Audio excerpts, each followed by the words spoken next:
జై గోమాత, జై అరుణాచల శివయ్య.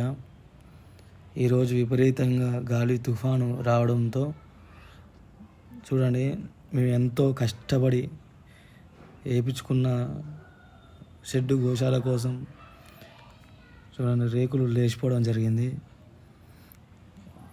మేము ఏం చేయాలో అని మాకు అర్థం కావడం లేదు. చూడండి ఒకసారి, బాగా విపరీతమైన గాలి తుఫాను, స్తంభాలు చెట్లు కూడా కూలిపోయినాయి. ఇంత గాలి దువారం వస్తుందని నేను ఊహించలేదు అసలు, ఇట్లా జరుగుతుందని కల్లో కూడా.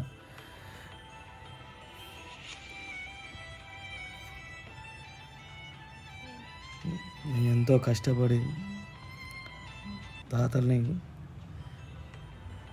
అడిగి వేయించుకున్న షెడ్డు చూడండి ఎట్లా బొద్దుతో సహా,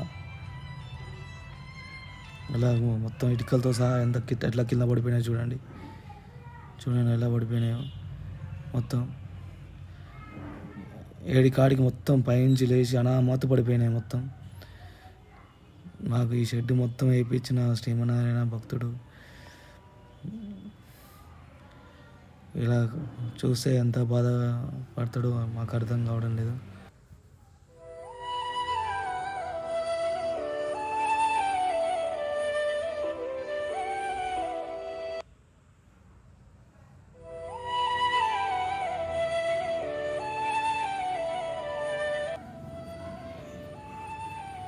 ఇలా మొత్తం ఏడికాడికి పడిపోతాను అని మేము ఊహించలేదు.